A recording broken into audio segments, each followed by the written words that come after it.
Bonsoir et bienvenue dans Mon Quotidien TV, la chaîne qui présente des métiers utiles à votre quotidien. De notre invité ce soir, nous pouvons dire qu'il est utile à tout le monde et tous les jours. Il fait partie des gens qui font la pluie et le beau temps à la télévision. Bonjour Ange Noiret. Bonjour.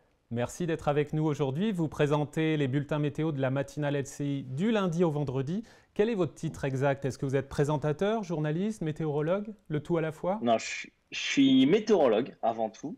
Météorologue dans l'armée de l'air à la base, donc vraiment précisément météorologue aéronautique.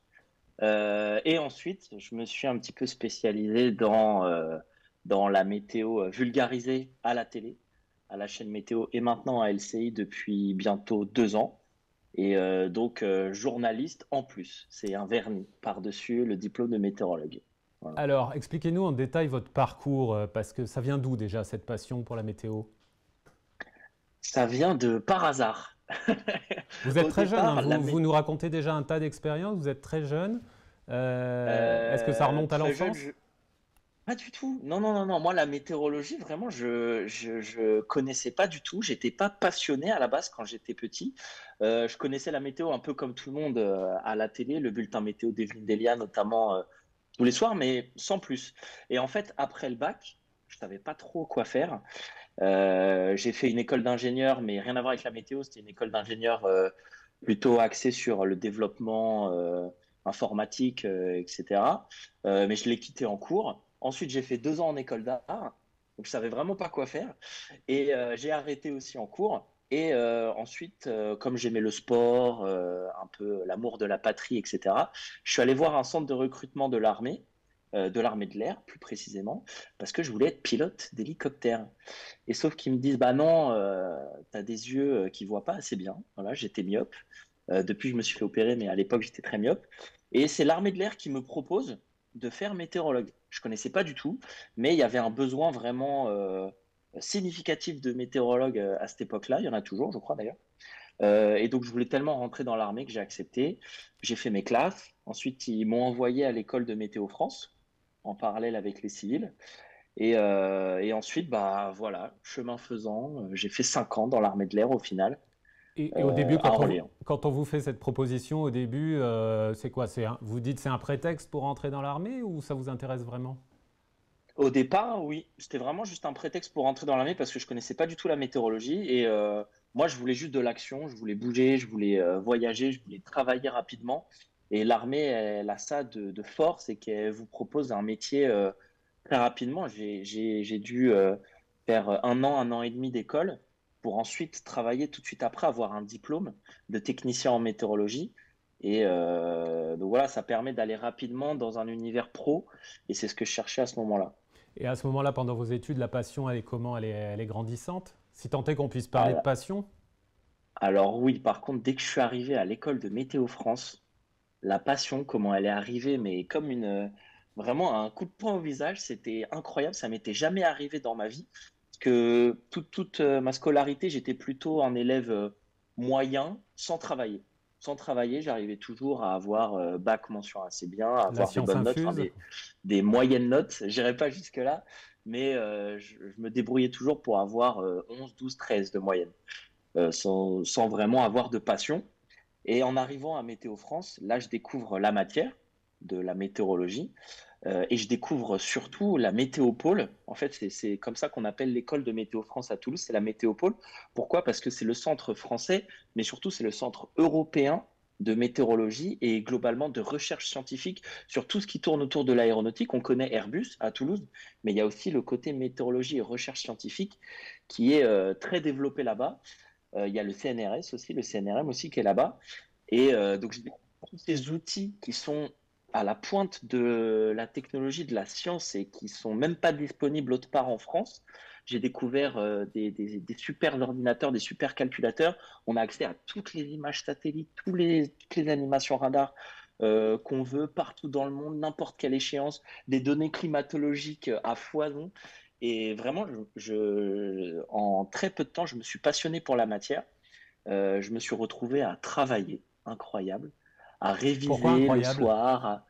Bah, parce qu'avant, je travaillais pas. Enfin, je travaillais ce qu'il faut à l'école, mais sans plus. Et là, je me retrouvais vraiment à étudier et à prendre du plaisir à étudier jusqu'à minuit, 1 heure du matin. Ça m'était jamais arrivé.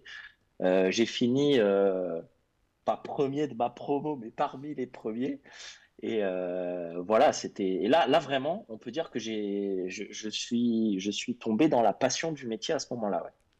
Vous parliez de premières études à la fois scientifiques et artistiques. Là, si je vous écoute bien, quelqu'un qui voudrait suivre votre voie, faut être complètement scientifique.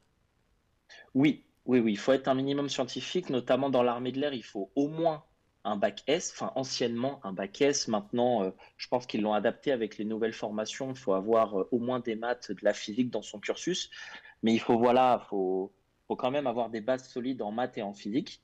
Et ça, c'est pour le cursus militaire, mais dans le cursus civil, il faut passer un concours qui est parmi les concours les plus durs de France pour ensuite intégrer l'école de la météorologie. Et faut vraiment s'accrocher. Oui, faut avoir un peu la bosse des maths, quoi, un Donc, minimum. passion, bagage scientifique, et qu'est-ce qu'il faut Mm. aussi? Amour de la géographie, amour de la nature?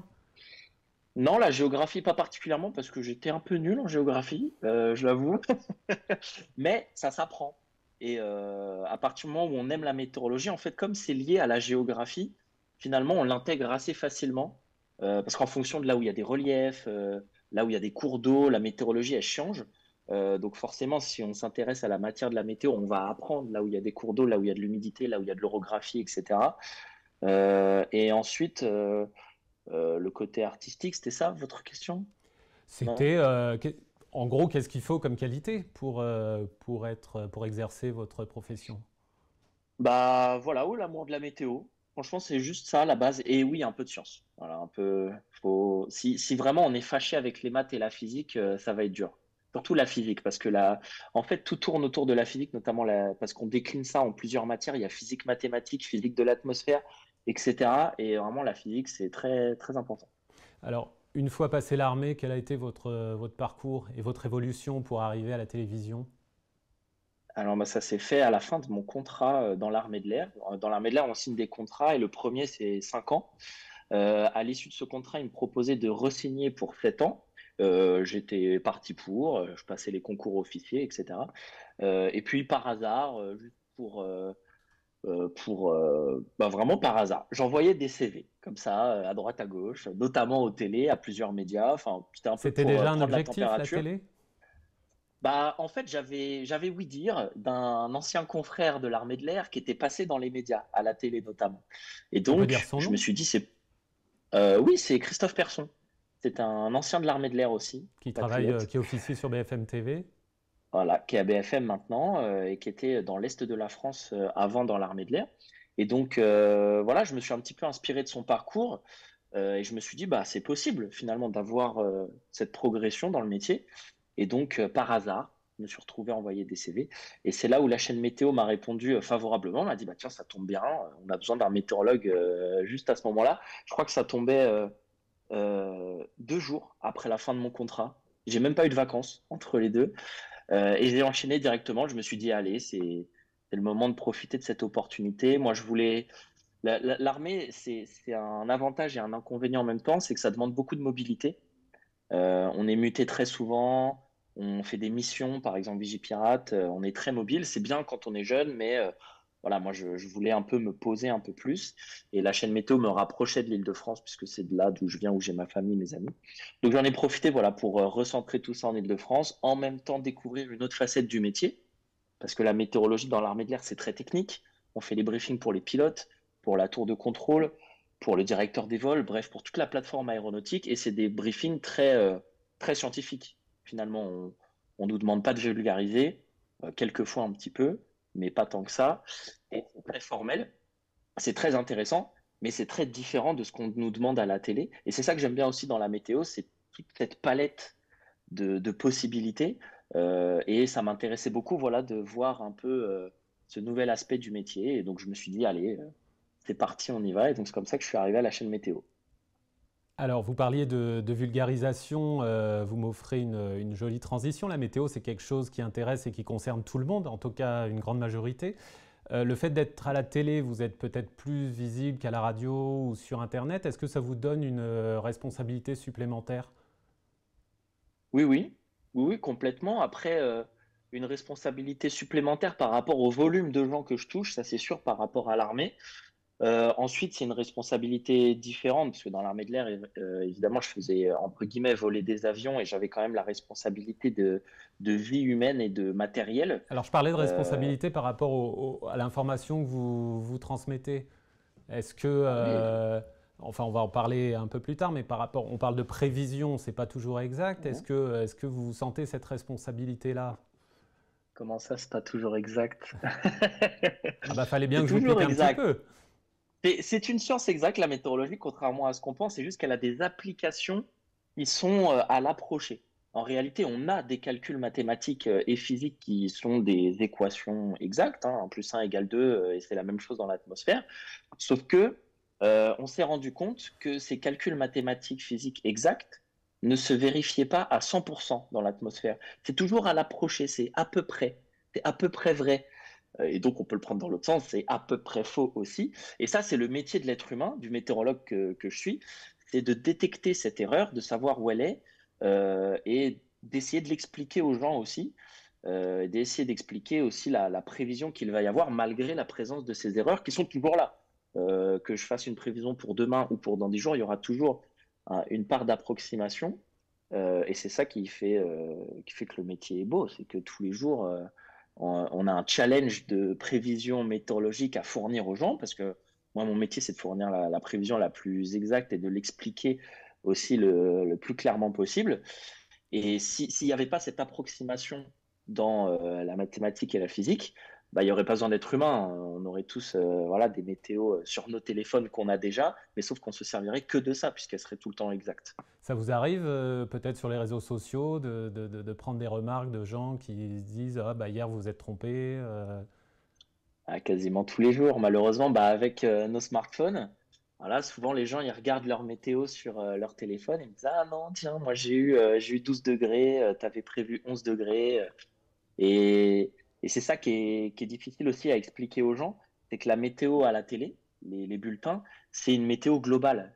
On essaie d'expliquer une situation, on essaie de faire comprendre aux gens pourquoi ils ont ce type de temps au-dessus de leur tête, pourquoi ils vivent ces choses-là, pourquoi ils ont chaud, pourquoi ils ont froid, d'où vient l'air, où on se situe par rapport au normal de saison, etc. C'est plutôt d'essayer de comprendre le temps dans sa globalité et le téléphone, les applications vous apportent votre météo vraiment précisément vous où vous êtes.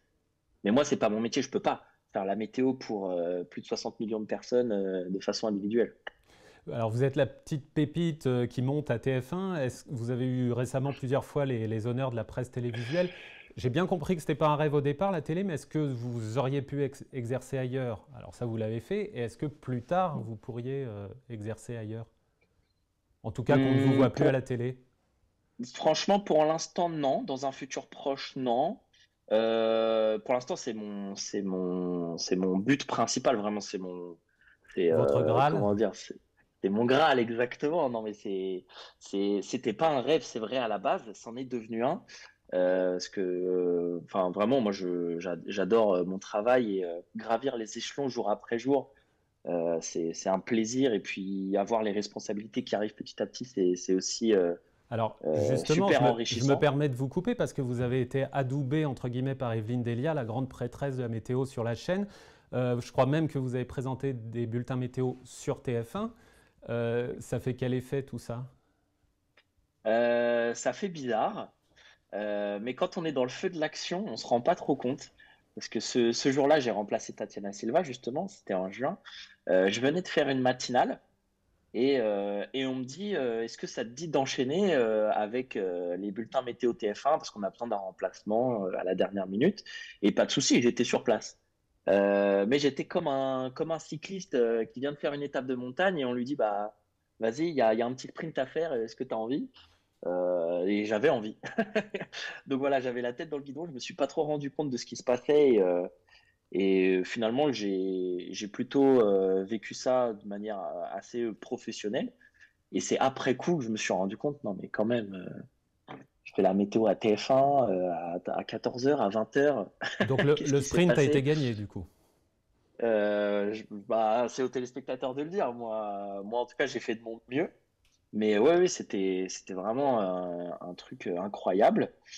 Donc ouais, ouais, c'était fou, mais sur le moment, un peu la tête qui tourne et on se rend pas compte et on essaie de rester concentré et voilà, au mieux, j'ai essayé de faire au mieux.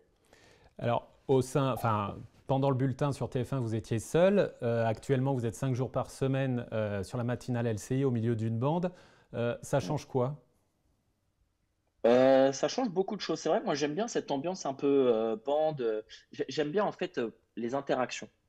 J'aime bien pouvoir faire mon bulletin et même si quand on me regarde le matin sur LCI, on voit que moi et la carte, mais en fait j'ai les autres du plateau qui sont à côté de moi et de temps en temps j'arrive à capter un petit regard, ou une interrogation de quelqu'un qui me dit tiens de la pluie en Bretagne ou voilà et ça me donne l'occasion de rebondir ou de sourire ou de désamorcer une situation que peut-être un téléspectateur a eu le même ressenti et de pouvoir réagir comme ça, je trouve ça hyper bien, ça donne un peu de vie. J'aime bien quand le bulletin il est vivant et j'essaye d'incorporer ça dans mes bulletins. Et à tel point que vous avez pris de l'envergure récemment. Vous faites maintenant une ou deux petites chroniques chaque matin, en plus du C'est vrai, bulletin. une chronique quotidienne du coup qui est répétée, donc en tout ça fait deux fois. Et oui, ça c'est encore un autre aspect du métier que je connaissais pas, c'est-à-dire le côté actualité. Qu'est-ce qu'il y a dans ces Euh, chroniques? c'est autour de l'environnement. C'est des chroniques avec des thèmes environnement, sciences, météo évidemment, climat, changement climatique. On essaye de compiler un peu tous ces thèmes et de les relier avec un fait d'actualité. Donc, il faut vraiment que ce soit une actualité chaude qui s'est passée il n'y a pas longtemps. Et moi, mon devoir, c'est de l'expliquer. C'est souvent des actualités un peu insolites. Vous en Euh, décidez seul du une, contenu de ces chroniques? Ou c'est validé? Non, non, non, je fais partie de ceux qui cherchent les idées et au final, si je suis convaincu d'une idée, je vais la porter et la proposer. Mais si quelqu'un d'autre a une idée et qu'elle est très bonne aussi, je peux la rejoindre et on est une équipe là-dessus quand même. Alors, je vais vous citer quelqu'un qui vous connaît très bien, puisque c'est le chef de la bande, Stéphane Etcheverry, qui présente la matinale. Il m'a adressé deux questions pour vous. Alors, une question gentille. Ah, Ange, cite-moi 5 joueurs pardon, du 15 de France. Est-ce que vous en êtes Antoine capable? Dupont, évidemment. Vous Antoine êtes tous les Dupont, deux mon fans de préféré. rugby? Exactement. Romain Ntamak, bon, qui a pas très bien joué sur l'avant-dernier match, mais bon, on l'aime bien quand même parce qu'il a joué à Toulouse. On a. Ah, mais j'ai des anciens joueurs, j'ai le droit de les citer ou pas? Ah, vous avez tous les droits. Ah, Thierry Dussautoir, évidemment, que j'adore. J'adore aussi Labuche, comment il s'appelle déjà, qui est maintenant dans le staff. Euh, Ah, j'ai un trou de mémoire. Bon, avec la Bon, matinale, bien sûr, la je, lai- mémoire, c'est pas ça, hein. je laisserai Stéphane vous noter, mais on sent que c'est une vraie bande, pour le meilleur et pour le pire. Alors, il y a une question vache. Ange, connais-tu tous tes départements? J'essaye. Alors, ce qui est le piège avec les départements, c'est que même si on les connaît par cœur, en fait, au fil des jours et des mois, des semaines, etc., on va forcément en oublier quelques-uns. Il y en a tellement que petit à petit, on en oublie quelques-uns. Et c'est ce qui m'arrive en fait au quotidien. Et comme en météo, surtout, inconsciemment, on se focalise sur des zones. Moi, je sais que ma famille, elle est un peu plus dans le sud-ouest. Moi, je viens majoritairement d'Île-de-France, ma mère de Bretagne, et j'ai les reliefs en tête, donc Alpes, Massif central, Pyrénées et ceux du centre-est. Mais j'ai des creux en fait dans ma tête, et je sais qu'il y a des zones de France que je cite un peu moins. Et quotidiennement, j'essaye du coup de m'en rappeler et de les intégrer à mes bulletins. Mais voilà, le cerveau humain fait qu'on a tendance à effacer quelques départements, à effacer quelques zones et à se concentrer sur d'autres inconsciemment. Et ça, c'est un travail au jour le jour d'essayer de se rappeler que la France, voilà, il y a une multitude de départements et de vraiment la considérer dans sa globalité. J'ai remarqué que quand vous faisiez une erreur, vous savez toujours rebondir. Vous avez beaucoup d'autodérision. Vous avez un style très particulier à l'antenne. On vous voit plaisanter, on vous voit improviser, parfois même danser. Hmm. Ah ouais, Ça vous cause évidemment. pas de problème, ça, de sortir du modèle établi d'un présentateur météo? Pas du tout. C'est vraiment, ça peut étonner. J'ai des gens qui m'ont dit, tiens, enfin, tu bouges beaucoup, mais toujours, c'est toujours pris positivement. Et ça, je trouve que enfin, c'est quelque chose qui me tient à cœur. C'est qu'on peut être, pour moi, professionnel, compétent. Et donc, en ce qui me concerne, météorologue et scientifique, diplômé, etc. mais derrière, quand même, on fait de la télé et on peut passer un bon moment. Je peux vous expliquer la météo, vous expliquer des phénomènes très violents, passionnants, des orages, des tempêtes, etc. Mais derrière, ça n'empêche pas d'avoir le sourire et qu'on s'amuse en faisant de la télé et en regardant la télé. C'est important aussi, surtout en matinale, évidemment, où voilà, on bosse tous très tôt et c'est important devant la caméra et même derrière la caméra de toujours être de bonne humeur. Et la météo, c'est la vie et la vie, c'est pas de pas sourire. Voilà. Alors, quelques questions très rapides pour conclure. Vous vous levez à quelle heure le matin? Déjà, ça fait déjà. Ouais. On Ça s'ennuie pas passe avec vite. vous, Ange. Boudu. Alors le matin, je me lève à 2h30. Voilà, ça, c'est les choses un peu dures. 2h30, le réveil il sonne, mais bon, il faut ça, il faut préparer, parce que moi, bah, comme je vous l'ai dit, je prépare mes prévisions. Donc j'arrive vers 3h15 au travail, et là, c'est le moment de préparer les cartes. Donc les cartes, c'est Météo France qui me les envoie, mais derrière, je peux appeler celui qui fait les cartes, et ensuite, on peut avoir une discussion entre météorologues sur la prévision qu'il a mis sur ses cartes et pour que je puisse ensuite les expliquer au mieux aux téléspectateurs. Ensuite, je fais aussi mon propre discours. Je regarde tous les modèles météo, je regarde les animations satellites, je regarde évidemment ce qui s'est passé durant la nuit parce que je dors un petit peu la nuit et donc je regarde ce qui s'est passé pendant la phase de sommeil. Et ensuite, il y a la phase de préparation de chronique également qui prend un peu de temps aussi, puisqu'il faut préparer, il faut trouver le sujet, préparer le discours et préparer les éléments aussi qui vont passer à l'antenne. Donc tout ça, ça prend du temps. Très rapidement, vos icônes en termes de météo. Ah, j'exagère peut-être un peu avec le mot icône. Vos modèles, vos Ah si, références? bah il y a évidemment, parce que c'est vraiment le monstre sacré de la météorologie pour moi, enfin de la présentation météo. Ensuite, pas loin derrière, Louis Baudin, bien sûr, parce que lui aussi, météorologue de formation, présentateur météo depuis de nombreuses années, passage par la chaîne météo également. J'en ai parlé aussi, bah, Christophe Persson, c'est celui qui m'a un peu inspiré.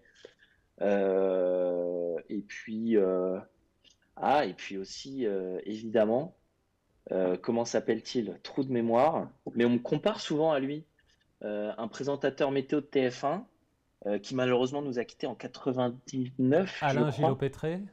Oui, on me parle souvent de Vous êtes lui. jeune pour l'avoir connu.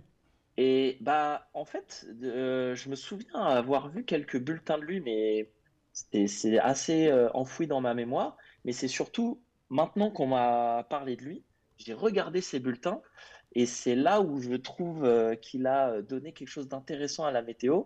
C'est oui, ce côté un peu énergique, un peu inhabituel, un peu peut-être un peu blagueur parfois, que j'aime bien découvrir après coup. En tout cas, la comparaison est flatteuse. En une phrase, Ah oui, ça. Ange, quels sont vos prochains rêves, vos prochains objectifs? En termes de météo, en termes de télévision, très rapidement. C'est faire évoluer la météo à TF1 LCI. Ça, c'est mon objectif quotidien et pour les années à venir parce que je pense que voilà, il y a beaucoup de choses à faire dans l'explication, la faire au mieux et encore mieux pour que le public, les téléspectateurs puissent comprendre et appréhender encore mieux le changement climatique notamment parce que vraiment, il y a du boulot. Réponse très sérieuse en tout cas. Ah bah oui, parce que la météorologie, c'est un sujet sérieux, mais avec le sourire toujours, avec Merci humour. d'avoir accepté notre invitation, c'était Bah, passionnant. merci à vous. C'était Et un pour la plaisir. bûche, on me signale qu'il s'agit de William Servat. C'est ça, Vous William retiendrez, Servat. vous communiquerez à Voilà, Stéphane Etcheverry, qui vous je lui mettra une dirai. bonne note, j'en suis sûr. Merci à vous, J'espère. Ange. Merci Merci, beaucoup. c'est un plaisir. Merci à Karim qui réalisait cette émission. Merci à Malou au maquillage. Merci à Jean-Sébastien et Patrice, les coproducteurs de cette émission. Quant à moi, je suis très en retard. Je rends l'antenne et je vous donne rendez-vous très vite sur mon quotidien TV.